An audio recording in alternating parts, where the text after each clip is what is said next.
салом мухлисони ашадии барселона ва канали барсатиҷӣ. ҳола аҳволатон чӣ хел аст? мо чанд соат пеш наворе нашр кардем ки дар бораи гузариши бозингарон ба тими каталонӣ буд. бисёриҳо дар комментария навори моро дуруғу сафсата хонда он гузаришҳоро ғайриимкон номиданд. ман ба ҳама хетероне ки дар канали барсатиҷӣ қарор доранду зери наворҳо гапҳои нолозим менависанд ташаккур гуфтаниям. будани шумо кори моро боз ҳам хубтар месозад. акнун бошад ин наворҳоро бинед ки Рафиня аллакай дар барселона қарор дошта дар соатҳои наздик аз муоинаи тиббӣ мегузарад. як бори дигар ҳама мухлисони барселона ва канали барсатиҷиро бо ин гузариш табрик мекунам. Hola culés, soy Rafinha, ya estoy en Barcelona. Маркос Алонсо ва Аспиликуэта бозингароне ҳастанд ки баъди дигар бозингарони харидашуда ба Барса меоянд. чун ҳар вақта раванди гузариш деру дароз рафта истодааст. Барселона ва Челси корро кашол дода истоданд ва ин эҳтимолияти гузаришро кам мекунад. вале то ҳол тарафҳо гуфтушунид доранд ва умеде аз ин боқӣ мемонад. ин гуна ранг гирифтани кор ишора аз чӣ гуна бозӣ кардани Барса дар мавсими оянда ва ҳадафҳои даста мекунад. имрӯз мебинем ки гузариши Алонсо ва Аспиликуэта ба даста чӣ фоида меорад. аз шумо чун ҳар вақта лайк ва обуна шудан, аз мо бошад наворҳои ҷолиб омода сохтан. акнун бошад ба роҳат чинед оғоз мекунем. дӯстон, канали барсатиҷӣ дар телеграм ва инстаграм низ фаъол мебошад. аз шумо хоҳиш мекунем ки ба канали мо обуна шуда моро пайгир бошед. хабарҳои тозару саривақтӣ аз канали барсатиҷӣ бифаҳмед. силкаи мо дар зери навор гузошта шудааст.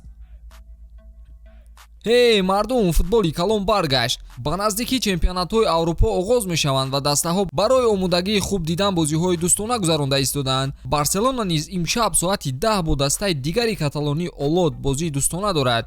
кани бине бозингарони нави даста чӣ хел худро нишон медода бошанд. ҳарчанд рақиб заиф аст, вале шумо метавонед аз хизматрасониҳои ширкати 1x истифода бурда ҷолибиятро зиёд гардонед. он ҷо шуморо коэффициентҳои баланд бо бонусҳои гуногун интизоранд. дар 1x регистратсияи осон ва пардохт аз тамоми гӯшаи канори дунё, вале аз ҳама муҳим бонус то $100 бо промокоди барсатиҷӣ.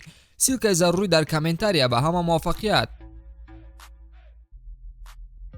аз эҳтимоли харидории Алонсо ва Аспиликуэта кайҳо бозхабарҳо буданд, вале аз он вақт барселона барои гуфтушунид кӯшиш накарда буд. роҳбарияти Челси иваз шуд ва шартномаи Аспиликуэта ки анҷом меёфт барои як мавсими дигар дароз карда шуд. ваъдае ки Абрамович барои розигии даста ба трансфери ӯ дод гум шуд. акнун қарорро дигар моликони даста мебароранд ки ба бозингар ягон ваъдае надодаанд. ба ҳамин хотир боли шахсан ба барселона омада бо намояндагони Барса вохӯрӣ анҷом дод. онҳо гуфтушунидҳои қаблиро баррасӣ карда ҳадафҳояшонро гуфтанд. шартномаи ҳар ду бозингар як соли дигар муҳлат дорад. яъне ин маънои онро дорад ки бо футболбозон нею бо бошгоҳи онҳо бояд музокирот барои монда шавад. ғайр аз ин барои гузариш маблағ пардохт кардан лозим. нархи онҳо як хел нест. шояд Сезар футболбози хуб бошад, вале моҳи август ӯ 33 сола мешавад. Маркос бошад 31 сол дорад. ба ин нигоҳ накарда барселона маҷбур мешавад ки 20 миллион евро барои ба даста овардани онҳо сарф кунад. шояд 13 миллион барои Алонсо ва 7 миллион барои Сезар, ё ҳар ду баробар 10 миллион еврагӣ ҳисоб шаванд. ҳатто ин метавонад қисме аз гуфтушунид оид ба Де Йонг шавад, ба шарте ки агар дастаҳо ба мувофиқа расанд, вале ин ғайриимкон ба назар мерасад ва шояд Барса танҳо бо маблағ онҳоро ба даст орад. як савол ба миён меояд ки то кадом андоза ин футболбозон ба даста лозиманд. дар сурати гузариши онҳо Барса дар як мавсими гузаришҳо 3 ҳимоятгарро аз як даста мегирад. аз Челси ки маҳз бо ҳамин сохт, яъне 3 ҳимоятгар бозӣ мекунад. футболбозон низ махсус дар ин сохти бозӣ худро нишон медоданд, яъне ки мо бояд омодаи тамошои бозии Барса бо чунин сохт шавем. гирифтани Кесе низ каме аз чунин шудани кор огоҳӣ медиҳад.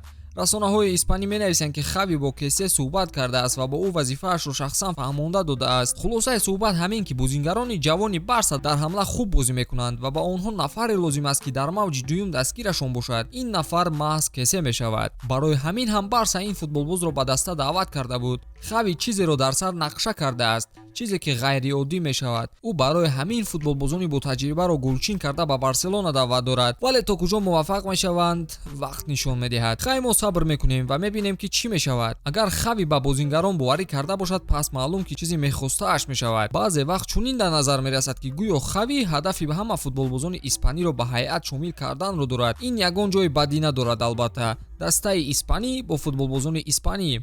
гузариши Аспиликуэта то ҷои манфиатовар мешавад. ӯ футболбози таҷрибаи бойдошта, капитани дастае ки Лигаи Чемпионҳоро ба даст овардааст.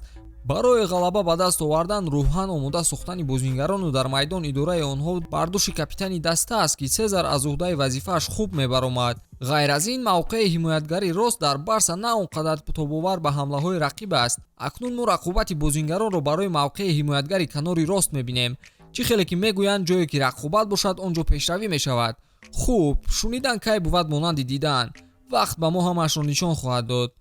масъалаи дигар гузариши Алонсо. Дар ин мавқеъ Барселона аллакай бозингари бо таҷриба ва рақобатпазир дорад ки ҳамеша дар ҳайати асосӣ ҷой дорад. танҳо ба ӯ ҷойгузине дар вақти таътил, ҷароҳатҳо ва ё сину солаш лозим аст. Алонсо эҳтимолан ҳамчун ивазкунандаи Алба меояд.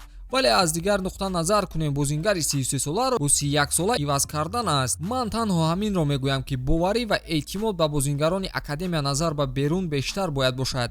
ман намегӯям ки Алонсо бояд ба Барса нагузарад. танҳо ҳамин ки сараввал бояд худро нишон диҳад ва бо бозингарон дар як қуфия дарояд.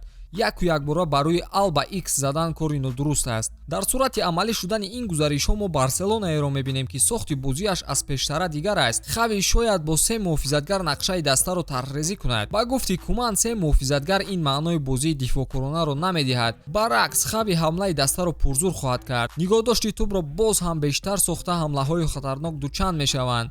яъне ки қисми зиёди бозингарон дар қисмати дигари майдон рақибро дар лонааш маҳкам мекунад. ногуфта намонад ки Лапорта монанди Хави ва дигарон талош дорад ки дар мавсими оянда ҷоизае ба хазинаи бошгоҳ биёрад. ба онҳо кредит лозим аст.